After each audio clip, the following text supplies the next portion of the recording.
I think sometimes we can over-focus on scheme and sometimes we can under-focus on scheme. Yeah. I thought what Todd Monken did in the championship game was not just line up and, hey, we have better players. It was a tremendously called game. Masterful. And I've said this for years. Georgia right now is not getting enough credit for how well they're coached.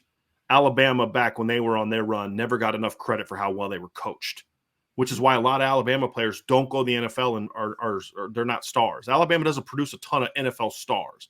So why is that? Are they busts? No. It's the sum was always greater than the individual parts, and they were always coached exceptionally well, so they looked better than I thought they actually were, in my opinion. And so that's not getting enough credit. You can't just say, hey, we've got better players than you. We're just going to line up and roll the ball out and we're going to win because we have more recruits. And you got to scheme them up and coach them at a high level, in my opinion. I mean, Brian, you opened up this podcast with talking about Stetson Bennett and Ladd McConkey, right? I mean, those kids are 2-star level players coming out of high school, and they're not the most exceptionally talented players of all time. But you saw when the light was the brightest, they made plays, man. And I wouldn't say that Stetson Bennett made all those plays because he's an exceptionally talented player, right? Like, I think we know he's not. He's 5'11", with a good arm, solid arm, with decent athleticism, pretty athletic kid, but he's not a star, right? He's not going in the first round this year. He's probably not going on day 2. He might, I mean, who knows if he even gets drafted if he does, right? So you're looking at that player and saying, what's the difference? Well, the difference, to your point, is that Todd Monken put him in the best possible position to make big plays, and he's got good players around him. At the end of the day, Georgia has won consistently over the last couple years because Kirby Smart has put together a great staff, and they have been able to take what talent they have, and it's great talent overall, but even in a couple spots where they don't have those premier 5 stars, they've been able to put those guys in great positions. Stetson Bennett, which is just a Heisman finalist, not because he's exceptionally talented, because the coaching has developed him and put him in the right position to make plays for his team. Ladd McConkey going from a 2-star player, and he's outplaying other 4 and 5-star wide receivers on the roster because he's put in position and he can do the job that the team asks him to do. So I think if the greatest example is that coaching matters, it's that 2 of the most important players on the field, not even counting the safety for Georgia that was a 3-star player. 3 of the most important players for Georgia during the national title game were all under-recruited players, but the coaches have been able to develop them and then put them in the great position to be successful. And that's important. Let's talk about the staff next, Ryan. Does Notre Dame have the assistant coaching in place to be a championship caliber program? I think that's a very fair question right now and needs to be because we haven't seen it. And so what does it mean to have the right coaching staff in place? Do you have coaches that can coach at a high level, fundamentally, technically, and that can develop players holistically, which is something I think you need to be a championship team? Again, it's not just about having talent. Talent isn't always focused. Talent is always disciplined. Talent isn't always fundamentally sound. Talent doesn't always execute. Talent doesn't always stay focused, all those things. It's up to the coaching to take that talent, and this is what separates, the teams like Alabama and Georgia the last 10, 15 years from teams like Ohio State and at times and Tennessee at times and USC at times and Florida State at times in different years. Florida State didn't lack talent in 2014. They lacked all the other stuff, which is why a team that had a ton of NFL players lost by 39 in the semifinal to Oregon that year.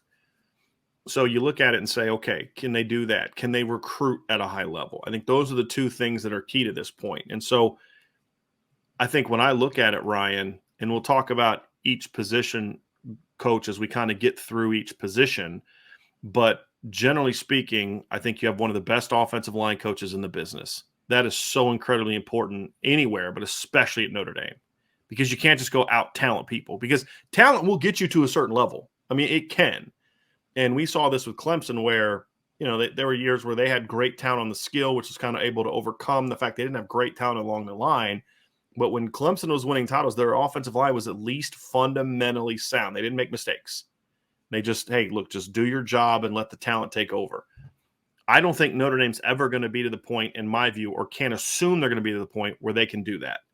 You need someone that can bring in elite players and someone that can develop at an elite level on the offensive line more than any other position on this football team. That is so important at a place like Notre Dame, because here's what's difficult for Notre Dame when you talk about competing for championships. the two teams that are considered the premier teams in college football on an annual basis right now is Georgia and Alabama. I mean, does anybody want to disagree with that? From a talent standpoint, both of those teams, especially Georgia, are good trench teams. This isn't Clemson where if you can dominate Clemson in the trenches, you can beat them, and that's always been true. It's harder to do that on the offensive side of the ball because they have a really good defense. But when you look at Georgia and you look now, and they are kind of what Bama used to be, Bama still has talent. They're just not coached as well. But I have a feeling Saban's going to change that this offseason. But it's about you play a similar style to them. The kryptonite, Ohio State is kind of kryptonite to Georgia to a degree. And they play a completely different style than Georgia. And they also have really talented players. But at the end of the game, when Ohio State needed to run the football and protect the quarterback to win that game, they couldn't do it. Right? And so at the end of the day, you're playing a very similar style to them, so you have to be as good as them. And I think Harry Hiestand and Dylan McCullough, in my view, are two of the best in the business at what they do, which is both directly involved in the run game. And so I think from a foundational coaching standpoint, you have a window right now, and I don't know how long it's going to be, where your run game is designed by two of the best in the business. You've got to take advantage of that window. So I think starting there, Ryan, you look at it and say, man, this is a great place to start from a coaching standpoint. When you look at the assistances, having big-time coaches at those two proven commodities that proved it this year as well, that is a huge foundational piece for this Notre Dame offense. And I think what's big is that you have great sample sizes with both guys too, right? I mean, if you start with Dylan McCullough for a second, he has been, I mean, everywhere he's been successful. You know, you talk about the Indianas of the world. You talk about when he was USC briefly, when he was with the Kansas City Chiefs, and he always had different skill sets in the backfield. I think that was what impressed me most this year about Dylan McCullough was that, and we talk about this a lot, Brian, and this is a huge bonus to an offense, but it's also a tough job for a coach sometimes that they had such different running backs in the backfield, being able to coach them uniquely, but also a part of the same understanding of playing the position, right? You're teaching a back to play football and play in your system, but you understand that Audric Estime's skill set is different than Logan Diggs' skill set, which is different than Chris Tyree's skill set, which is different than Jabron Payne's skill set, Jadarian Price's skill set. They all have different skill sets, and how they are developed is a unique thing, right? I feel like we underrate that a little bit, how important that is for coaches, because coaching is teaching at the end of the day. So coaches to be able to look at a room and say, we're going to play this way. This is our style. This is the way that we're going to go about things.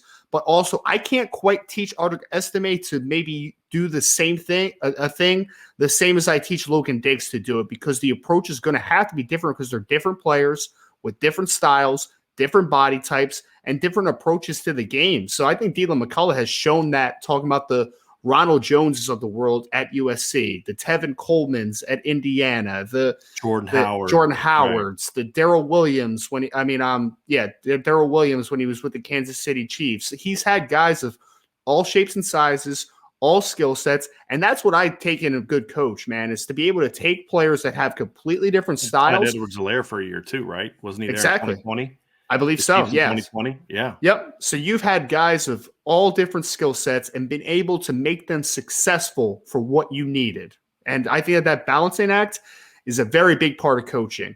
And then offensive line-wise with Harry Hiestand, that is the ultimate. I mean, because you're coaching 5 different positions, right, that all ask guys to do things slightly different, whether it's a particular stance, whether it's a particular approach, whether it is a Mike McGlinchey body type at right tackle or a Robert Hainsey body type at right tackle. They're all different styles and different body types and different ways that they win. And Harry Hiestand historically, like, you don't have to bring up all the names, right? You don't have to bring up Quentin Nelsons and Zach Martins and all those guys, Nick Martins. You don't have to bring up those names because we know what Harry Hiestand has done at Notre Dame as recently now as Joe Alt being a unanimous All-American. We know all those things. But what we also know is that one thing has been historically true with Harry Hiestand at Notre Dame.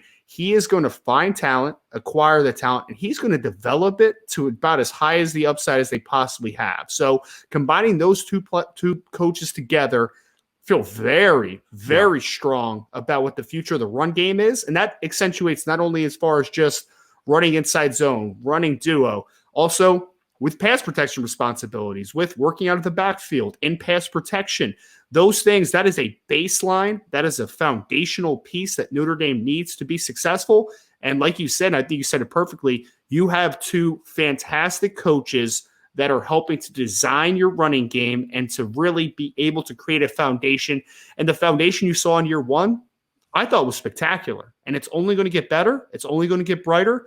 You don't know how long it's going to last, so you need to capitalize here sometime in the near future, right? But you have two incredible coaches, and the run game, the running back room, the offensive line should not be in question over the next couple of years.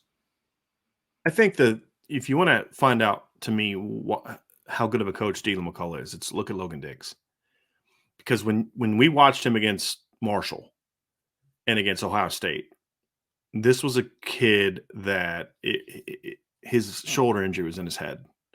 And that's normal. That's not a knock on Logan. And you watch how he took that week off. He was sick, took that week off against Cal, and came back that next week a different kid. Big part of being a coach isn't just the technical aspects, the recruiting. It's, can you work with a kid who may be struggling mentally? When we talk about Mike Mickens and how he was able to get Tariq Bracy over his mental collapse of 2020 to become the player he was the next 2 years, that's the player has to be involved in that, right? He gets credit for that, but the coach has to be the type of coach that can get a kid back on track, and he showed that. And I think that they need to do a better job of using all the backs, which is to me more of a coordinator thing.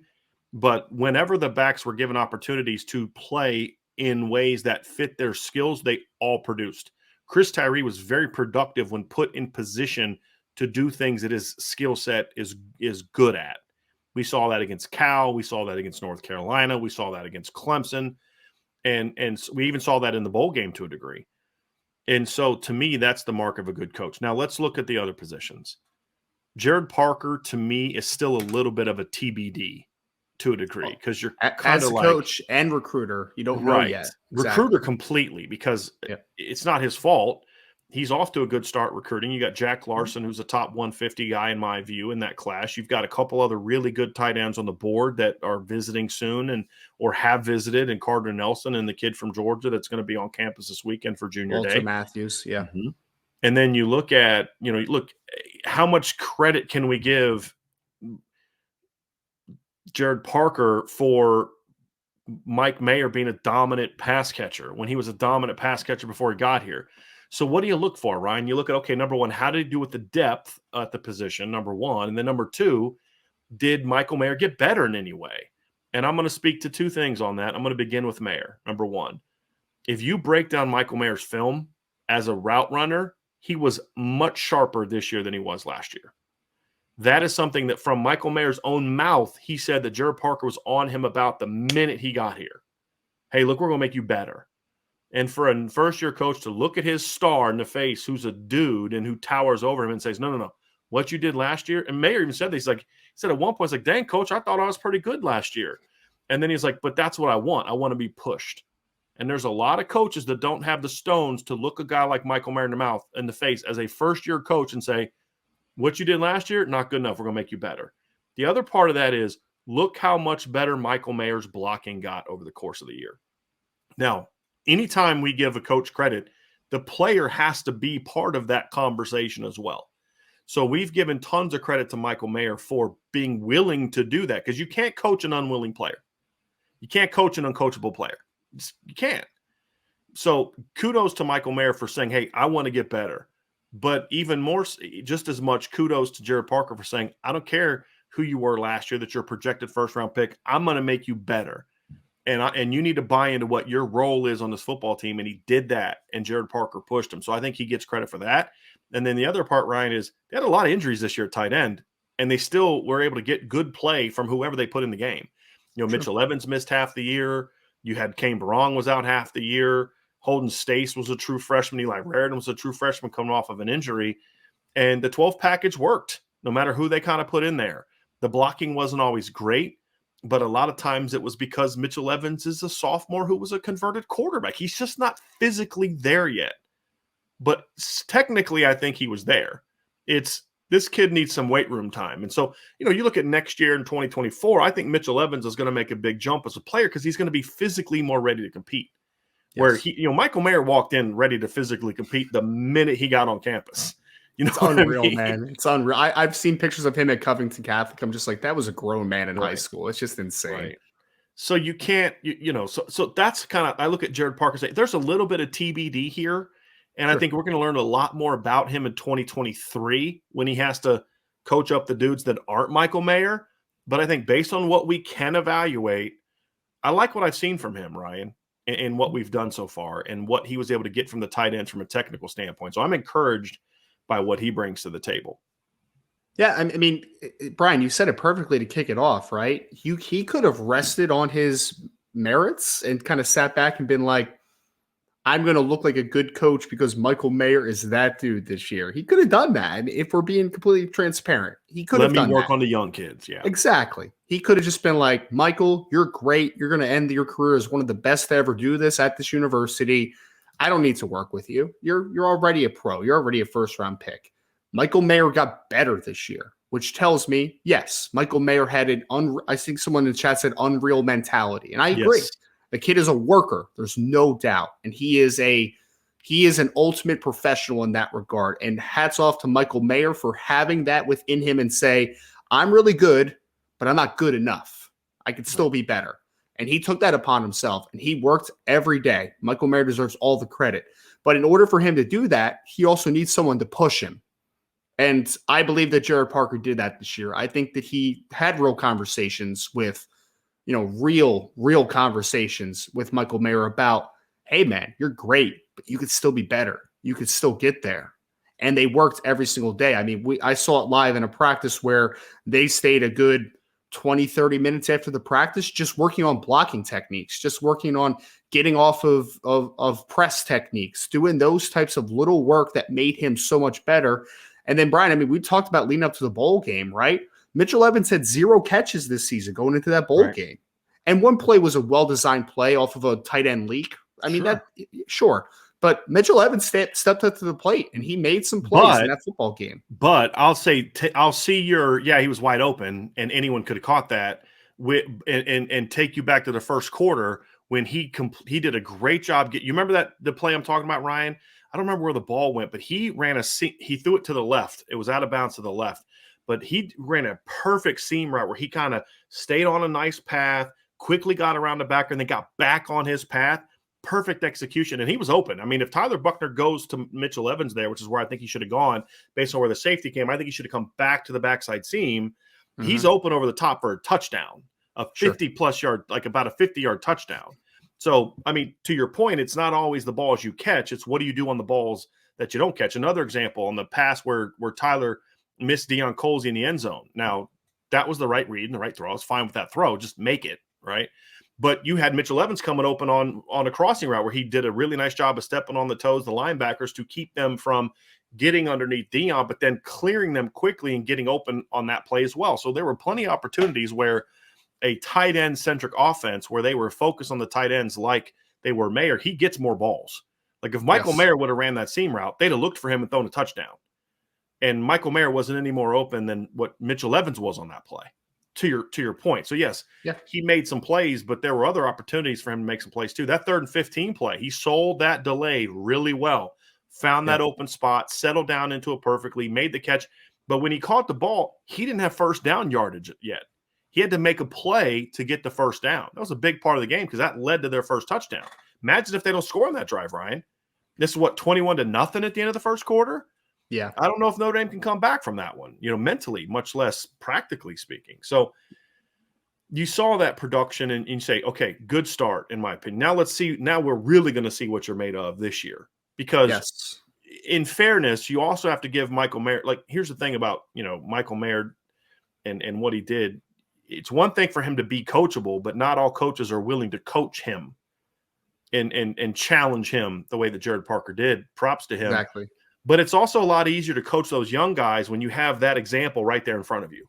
When you have this great worker, great attitude, great leader, great talent in front of you, it's easy to say, hey, watch what he does. Do that. You don't have that now. So it's now up to you to establish, well, who's that going to be for you? And so that's where he's got a completely new challenge this year. And so that's why he's a little bit of a TBD to a degree, but based on what we know, it's kind of like he's kind of, if I'm going to cheat a little bit and say I'm not grading him off of 1 year, I'm grading him off of 2. So we're at the midpoint level. Midpoint wise, he's got pretty good marks at the midway point. Now let's see what he can do in the next chapter, which is season number 2. And I'm encouraged by it. And I feel the same way about Chancey Stuckey. Yes. I feel like what we know about Chancey Stuckey is pretty good. Did a great job on the recruiting trail this year. I thought did a pretty good job developing the young players. They didn't always get the opportunities they needed. They didn't play at a super elite level, but they got better as the year went on. And I think he surpassed – go ahead, Rye. I was just going to say he had a Logan Diggs type situation too with Jaden Thomas, right? It wasn't the same because Jaden wasn't dealing with an injury, but Jaden was dealing with a lack of confidence after the first couple games. I mean, we talked about it, right? Like he just wasn't running routes hard. He wasn't, there was just a lot of inconsistencies in his game. There's no doubt about that. But by the end of the season, I mean, is Jaden Thomas the best receiver on Notre Dame last game of the season? I mean, he might be, right? I mean, he should have been benched for how he played the first 2 games. If they would have benched him after the Marshall game, they'd have been completely justified in doing so. Completely justified in doing so. But Chancey Stuckey coached him up throughout the season. He made drastic improvements. Talk about Deion Colsey, a kid that had the injury, kind of had the injury stuff early in the season. Another kid that needed an injection of confidence. By the end of the season, he was playing like a very confident football player. So I think that you saw very good signs from Chancey Stuckey. You saw better releases, the finer points of running routes, getting in and out of breaks. It needs to take another massive step forward. There's no doubt, right. But you saw a lot of really good signs. I was very encouraged by what I saw from Chancey Stuckey, both as a recruiter and a developer this year. With one exception, Lorenzo Styles. Yes. That's where he's going to make his bones or not for me. Because that doesn't mean he has to develop Lorenzo. Lorenzo has to be coachable, right? We talked about earlier. A guy's got to have the right attitude and be coachable. If Lorenzo's got to grow up a little bit as a football player, right? And as a young person. He's got all the tools. He was raised right, and all those kind of things. But I think he went through a little bit of, he had a hard time handling not being being the dude. And I don't think he handled it well. I don't think he reacted to his struggles well. I think there's a lot of pointing the finger going on. He's got to get back to saying, okay, forget all this. This year's behind me, move on from it. Let's learn from it. And then get his head right. And if you're not able to, because he's unwilling, then he needs to have the stones to pound on the table and say, this is what we're doing. You're not doing what I need you to do. I need to put you on the back burner, and we're going to put somebody else there. That's not an easy decision when a kid has the talent that Lorenzo has. And so he's going to prove himself to me one of 2 ways. Now, the ideal is that he can get in Lorenzo's head, fix that. Because I've said this before, Ryan, part of being a great coach is partly being a psychologist. Or a psychiatrist. You're part psychiatrist. I forget which one is which. But you need to fix these kids' heads sometimes. That's what Mike Mickens had to do with Tariq Bracy. It wasn't about, hey, let's fix your press technique. It's, dude, your confidence is gone. How do I get in your head and fix that? And he did a great job with that. Dylan McCullough did that, and Tom Reese gets credit for that too. They did that with Logan Diggs. And another example is they did that with Audric Estime. They had to bench him. Had to. That was his 3rd huge fumble in 4 games? 4 games. 5 games? Yeah. And so it's like, dude, we got to bench you for this game. But then to get him back on the track that next week and then have to say, hey, not only are we going to still play you next week, but you're getting the first 2 carries of the game. That's good coaching. Can Coach Stuckey get that out of Lorenzo Styles? We're going to see. And that's going to be that thing. And then also the other part of it too, Ryan, is he's got to show me he can get young players ready to go a little bit quicker than he did this year. Now, part of that wasn't his fault. The offensive coordinator's got to be part of that as well. but he's going to have – you could make a case that his most talented players are in their sophomore and freshman classes. Most physically talented, physically gifted are in those two classes. That's Tobias Merriweather to me. That's Braylon James, Jaden Greathouse to a degree, and Caleb Smith. I think the younger Caleb Smith are, to me, the most physically gifted players that they have. And then, Deion Colsey's got talent. They all have talent, but I'm just saying, like, just natural God-given ability beyond size is there. And then, of course, Deion brings tremendous size and length and those type of things. Can you get those young guys ready to play at a high level by the fourth game of the year? Because that's when it really matters, right? You don't have to have them playing at an elite level the first 3 games to still win. You're going to be 3-0. Can you get them there by week 4? That's going to be a question. So he's also a little bit in TBD to me. I need to see if his second recruiting class can be as good as his first one. Right? Now, you and I were talking last night. It's got a chance to be, but they got to close. They got to close on some dudes, right? And so you're off to a good start with Cam Williams. You've got some guys on the board like Ryan Wingo, Jeremiah McClellan, Breedell Richardson. There's some dudes on the board, but can you close? That's going to be a question. But right now, the key is, can you coach these kids up? I like where he's at. He's a lot like Jared Parker. At the midway point, you guys are doing pretty good. Halfway through the semester, you're doing pretty darn good. Now let me see you finish, and that's what year 2 is going to be for him. So I think if Jared Parker and Chancey Stuckey are sort of your bottom assistant coaches, the upgrade that we've seen over past staffs is enormous, absolutely enormous from what we've seen in past years. There was always like one sort of like, okay, the rest of the staff is good, but that guy is bringing them down. Right. And they don't have that now from an assistant coach standpoint. Even with the question marks about Jared and Chancey, the question marks are about, are they elite? Not are they good? And that's the question at this point in time, Ryan, for me with those two guys. Yeah, I mean, it's a great point. I just, backtracking for a second. I love that you mentioned Audric Estime with the fumbling thing, right? Because, I remember in the chat, Brian, the next week, like, people were saying, like, bench him, never play him again. I'm just like, no, man, you need him to be a part of the solution. Like, you can't just give up on him. I think it speaks volumes for the coaching staff that they didn't give up. You have to manage personalities. That's a big thing with coaching. But I think that this spring especially is going to be a huge litmus test for a Chancey Stuckey specifically, because you have now Deion Colsey, you have Tobias Merriweather, you have Lorenzo Styles, you have Jaden Thomas for your second spring, but then you also have 3 of the 4 receivers in the 2023 class are all early enrollees. You'll have Rico Flores, who's going to be healthy at that point.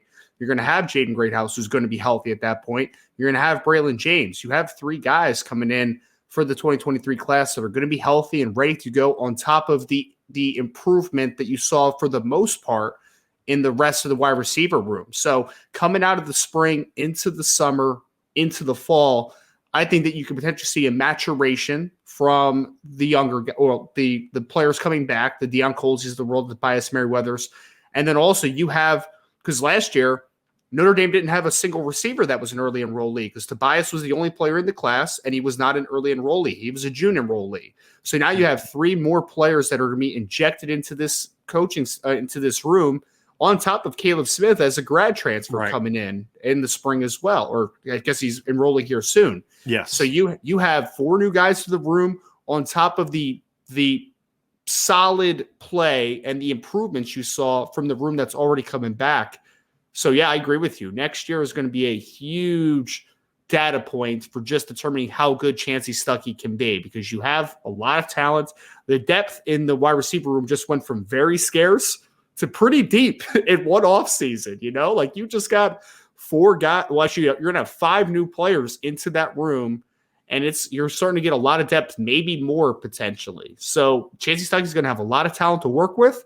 Now the next step is taking that confidence you built in year 1 with the guys that were already there, improving upon it, and then be able to coach up those young guys to get them ready to play year 1. So it's a big opportunity for Chancey Stuckey. Absolutely. So moral of the story is, I think the assistant coaching aspect of it is where it needs to be.